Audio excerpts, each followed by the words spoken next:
This will be a day long remembered.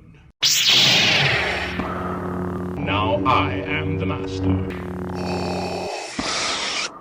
Welcome to another episode of Legends and Theories, and welcome to my recap and review of Arrow, and I'm going over Season 4 up to Crisis on Infinite Earths, and I'm going to be doing that because I have mentioned this, I think, in a few videos before, but since Crisis is, such a big event, and since the Flash Season 6 leads up to it, I decided, all of that and the fact that both Green Arrow and the Canaries and Fade Out serve as kind of epilogues to Crisis, I decided just to go up to the Crisis event, and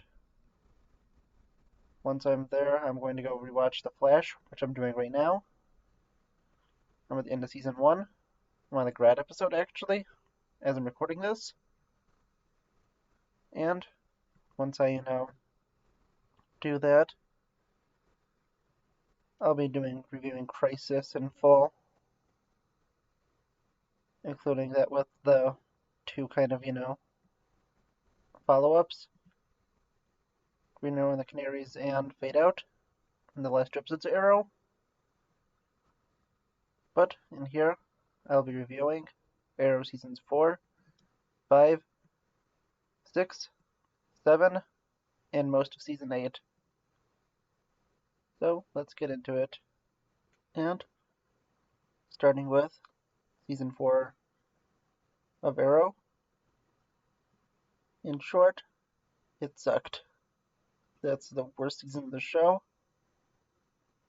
And all the other seasons at least had some good stuff. This one, I'm kind of, wanted to get through quickly. Flashbacks weren't too good. Didn't really enjoy them, although they did set up the really good Season 5 flashbacks. And the main story, although I think I really like Damien Darhk. He was not a character for Arrow, and he did much better in Legends. And then you have a bunch of, kind of bad relation stuff between Oliver and Felicity. And never really having an amazing episode. I think that probably the best one was probably when, Roy returned for an episode, which was fun. But also what I think is, one of the weakest parts back in the early half is the triple revival they have. And I bet you're wondering what I mean by that. Oh, also the Constantine episode's one where Sarah returns. But going to that series of episodes, individually they're all, pretty good, with Sarah returning in one episode. The next, Ray returns. And the next one after that, Dig's brother Andy returns. And the thing is, the three characters were all either, essentially confirmed dead or presumed dead at the time. And within a span of 3 episodes, they all returned from the dead, and that felt very lazy. It felt like, with the Flash's most recent season, redeeming villains a bunch, but this one time, as something that's even worse, they brought back 3 dead characters in a row. And here's the thing, I'm saying dead because I'm pretty sure there was rumors of both Sarah and I think Ray returning for Legends, and that's what that was for. But if they wanted, to bring back Sarah and then Andy, since they need to bring both of them back, since they were both, dead at the time and needed it for both Legends, which honestly I didn't really regret because I really like Sarah in that show. And of course, on the other side, we have them needing to bring back Andy so we could have that betrayal later on. I think that they were all, necessary. Maybe they didn't have to say that, Ray died because that did, kind of feel extremely forced to have in a series of 3 episodes.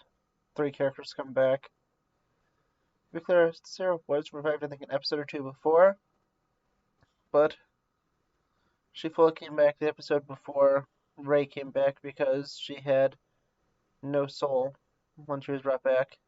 So, that still stands. And let's go to everyone's favorite, and I'm saying that, of course, sarcastically, part, Laurel's death. And when looking at it, although I think it was a bad idea, I feel like they wrote themselves into a corner. Because from what I saw was they didn't even know who was going to die at the beginning of season 4. They just knew someone was going to, and they were going to decide on it later, which of course was a mistake. They should have known going in who it was. And looking at everyone, I realize why they chose Laurel, because it was probably, one of the only logical choices to do.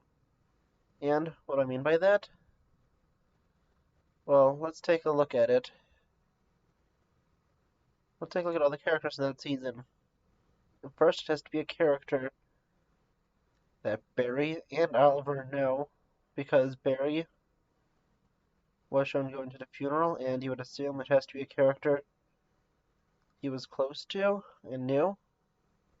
So that removes a few people, like Quentin Lance, from the equation, because you know that Barry vaguely knows Lance. Really, it was Joe who knew him a little better from The Flash. Well, Joe and Cisco from the Flash episode, where they went to investigate what happened to Wells. So I don't think that I can really say it was him. And also, if you think of it, Damien Dark would probably want to, punish someone close to him. So that's one part to go towards Laurel. But let's look at some other stuff. We know that they weren't going to kill off Felicity because, well, logically, they wanted her to be the love interest for Oliver. And even though it was comic inaccurate, I didn't even, mind it as much as some other people. Like, yeah, they probably should have done Laurel, but I never really hated Felicity as much as some other people do. But let's take a look now at Team Arrow, who we all have close connections to. And the first one I want to, quickly eliminate is Diggle, because I think that we needed to see his reaction to losing a friend because of his brother's betrayal. And I think that him dying at his brother's hand wouldn't be, enough for him to have that reaction after. Also, I do like Diggle as a character, but that really has nothing to do with it. I think that it would feel that is genuine if he didn't have the time to react after to see what his brother has done and how he, was kind of being a little bit of a hypocrite with him always telling Oliver not to have a blind spot with family. But let's look at the other ones. If we take a look at Thea, we know that she can't die because of Dark's deal with Malcolm, and since, Dark was in debt to Malcolm at this point, he wasn't going to kill his daughter, Thea, so we can eliminate her, of course, and then looking at everyone else, you could have really killed anyone else because they obviously were going to kill off Oliver, since, you know, he was both at the funeral in the first episode, saying he was the only safe character, and also, you know, he was the lead of the show, so they're not going to kill off the show's lead. And just thinking of it, I don't think there's many other people you could do. I just went through, I think, the entire team for the season, and the only other person could be Roy, but he wasn't even there at the time. And yeah, it doesn't really, you know, make sense to randomly bring him in and kill him off. So I think that Laurel was probably the best choice,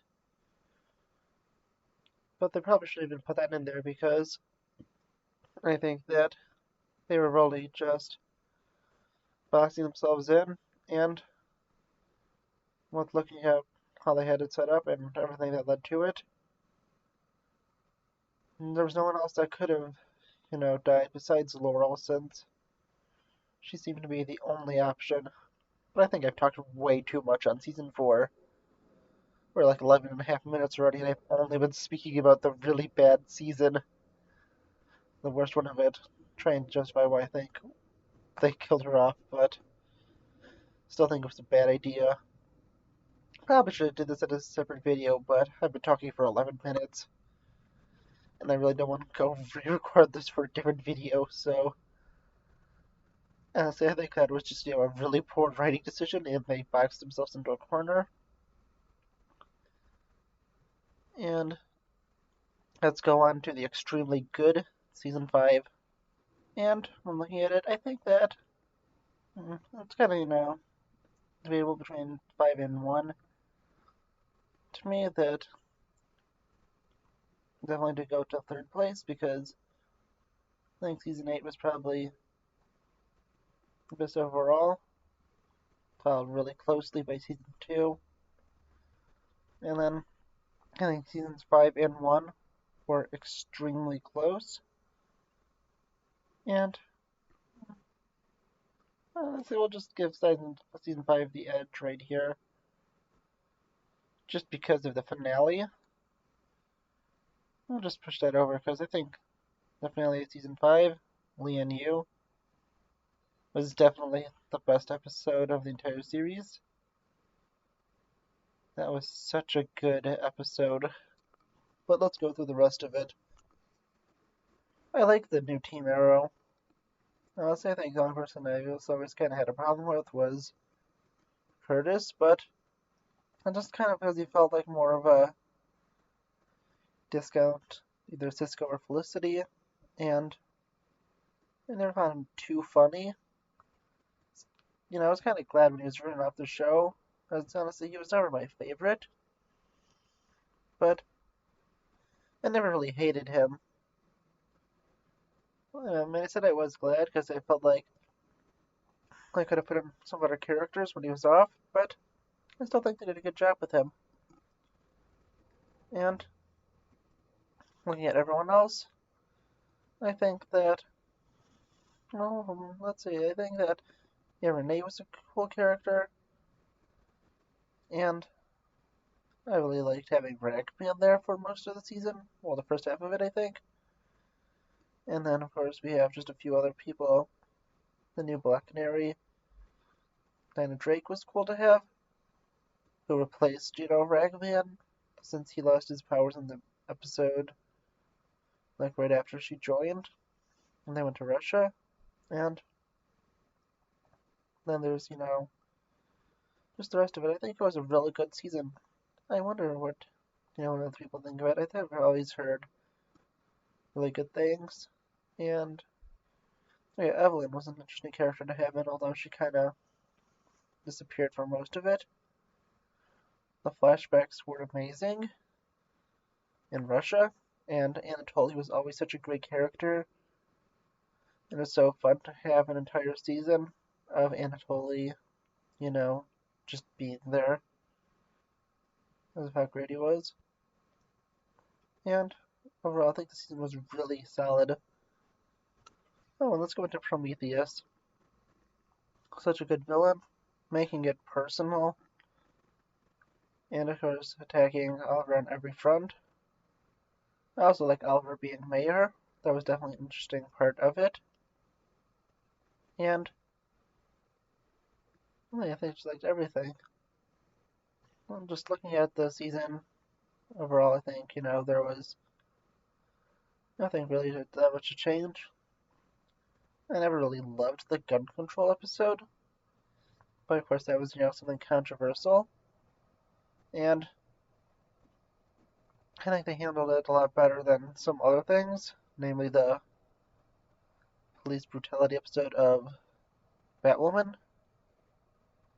And I'm not really going to go into that because it's very, controversial. But I think that the season was really good, and the mystery of Prometheus was intense, and that, relationship they had was really interesting. I do have a theory about, Prometheus working with Diaz. Try to remember to have that in the thing at the top of the screen so you could check that out. Because I really thought it was an interesting theory for me to have because, well, when you look at it, it was basically a theory that they worked together because Diaz kind of began in the middle of Prometheus' reign, and of course we know that Prometheus would kill anyone that was going after the Green Arrow and kill him.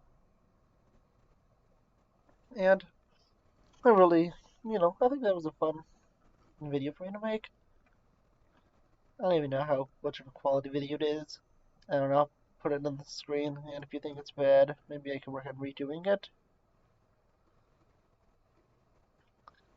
And honestly, yeah, I think that season 5 was really good. But now let's talk about Lian Yu, the epic finale to the season. And that was such a good finale. And it's such an interesting setup and everything. And it was a very both intriguing story. And it was interesting to see everything that was going on. Lian Yu was definitely a really good episode.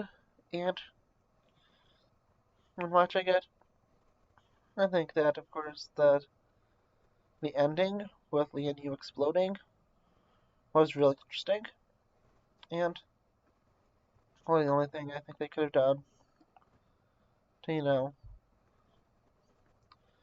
improve the Lian Yu episode was to have more people die in the season 6 premiere since, no one actually died besides Samantha just so Oliver could take in William. But, well, actually, let's just go into season 6. That's a nice segue into it. And I think one of the greatest problems right at the start is no one died from Lian Yu. I mean, like, they all had, interesting stories for the characters, but no one died.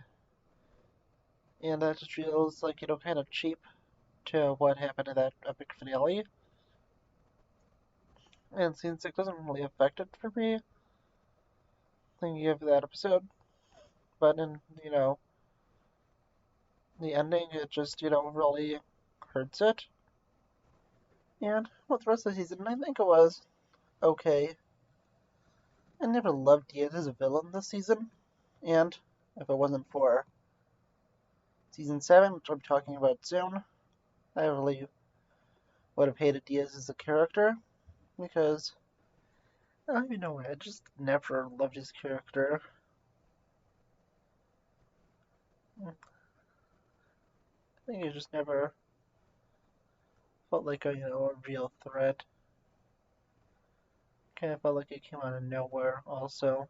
Although I think he was said to be the villain, it just kind of felt like he came out of nowhere, and during season 6 I didn't love him. Although season 6 does have a really good story arc, the Deathstroke one. I really like that. yeah, season 6 wasn't a terrible season, but it wasn't a good season. It was an okay season. Had some good stuff. And personally, I kind of liked Caden James more as a villain. Although I didn't love his character, I did enjoy the episode. It was kind of his backstory episode. I remember watching it with my dad, and maybe the reason I had such, good memories of it, because I just had kind of a good time watching that episode. But yes, I never really loved him as a character, well, until season 7, which I'll be talking about now. It was like season 7, its first half was amazing. The second half was okay.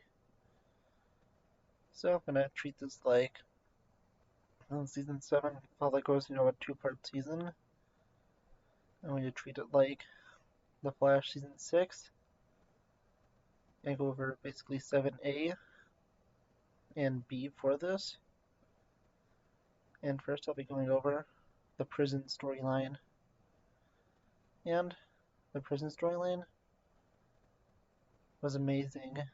And if that was, the season finale, the Slabside Redemption, that definitely would have been one of the best seasons. It would have been short, like season 8, but still really good. And I mean, technically they could have done a 9th season, and technically said that season 7A was a separate season. But, I almost, no, it's the season where it starts. I was thinking that season 6 was the one with the flashbacks, now it's this one. Yeah, so this one starts the flashbacks also, and it was pretty intriguing for the first half, and it did, get maybe a little weaker towards the end, but I still enjoyed the flashbacks. I think they were pretty good overall. I think a lot of people didn't love them. I thought they were pretty interesting. Not as good as, well, was better than Arrow Season 4's flashbacks. These flash forwards were still cool, but I might have said flashbacks a few times, but who cares? So, I was someone to scare, but I don't really care. But looking at it, well, the flash forwards for the first ones were pretty interesting, setting it up, and going back to the Shawshank lab side story, we had a pretty interesting, parallel to the Shawshank Redemption. How the character of Stanley acting like Andy in it, up until, he isn't, and he is, actually a crazed serial killer, which we learn in the Slabside Redemption episode. But also, this is a really good episode overall.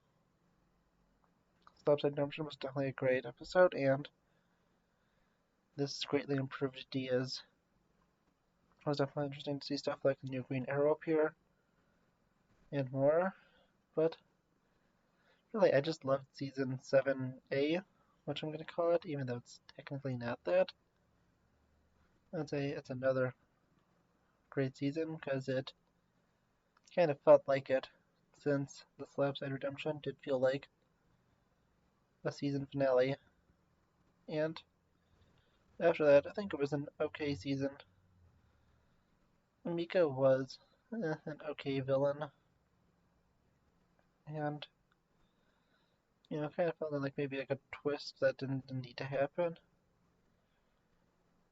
But also, I think like, well, I think this also goes towards Diaz. I think maybe I realized what it is, that Diaz felt like a side character for most of the last season, but was improved with the Slabside Redemption. With this one, the character of Dante, who was originally looking like the main villain of the season, was kind of, felt like a side character for a while, and the plot wasn't too important. until it kind of was. And then, a little bit after that, Miko takes over. And that's throwing that probably wasn't handled super well. It was still interesting enough, and I still liked it. I think it was pretty good. Also seeing Black Siren, I completely forgot to mention so far, coming back and being, redeemed. It was really interesting, especially since, she appeared first as a Flash villain, and then working with Prometheus, then Diaz, but then being redeemed in Season 6. And then kind of like, well, not really being redeemed, kind of like being set on the path of redemption, and being fully redeemed in this season, and becoming a hero, which sets her up for Season 8, but I will mention Elseworlds briefly, since that does go into the finale and Season 8, and with that, really I think that it was interesting to see. Really I think that Oliver's deal with Monitor was interesting, and nice to know that learned that all in the last episode. But now it's time to go into probably my favorite season, Season 8. And Season 8, just simply say it was a great season because it was both a great season on its own, but also a great tribute to the entire show before, with most of the episodes being, direct tributes to seasons. So if it was the first, I think it's a 10 episode season, and the first 7 are, the ones damning tributes to the first few seasons, although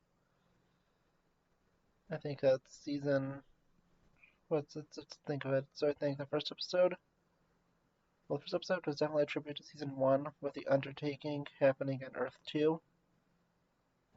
And episode, I believe it was 7, where the return to Liania was a callback to season 1's flashbacks.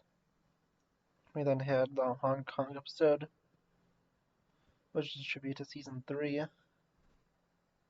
There was the Rush episode, which is a tribute to season 5. We have the Deathstrokes episode, where the kids return, which is a tribute to season. It was called season 2. Let's see. I don't think there was one to season 4, but no one wants tribute to season 4. Maybe we all put that. I don't think there was one to season 6. Yeah, I don't think there was. Or season 7. But I still liked it overall. Oh yeah, the tribute to kind of season 6 and 7 will kind of be the one where Oliver is stuck in a time loop with Lance, since he dies in 6. But 7, yeah, I don't think there was a tribute to it, since that was the most recent one. But I really liked that season. I think it was a really well done season. It was really interesting. And I really enjoyed it. And it's so good because it was, both tributes to seasons that were, yeah, we'll say the better ones. And honestly, yeah, I think that, I do like this first part of 7. The back part wasn't as good, and I overall enjoyed season 3. Yeah, I understand why. Of course, I said they don't tribute season 4 because season 4 sucked. And really, I think, yeah, season 8 was the best one because it was just such a good tribute to each season. And of course, there are 2 episodes left in it that I haven't reviewed. Well, I mean, technically 3, it's Crisis, which is going to be saved for,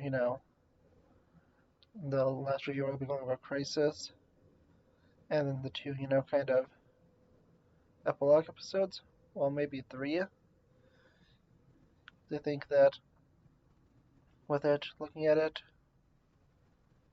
we can only look at Crisis, Green Arrow and the Canaries and Fade Out, because those are all, epilogues. And then I believe it was Marathon from The Flash, which also was a kind of a tribute to both Oliver Queen with Barry and Diggle, and with the rest of it, I think it was all really good. Just looking at the rest, honestly, I think one of the best episodes of it is one where they return to Lian-Yu for the last time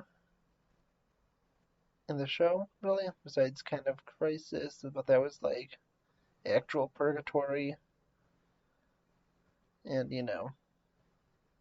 I kind of with that. But with the return of all the season 1 flashback villains, and Yao Fei, everyone that was there from the beginning, I think it was so good.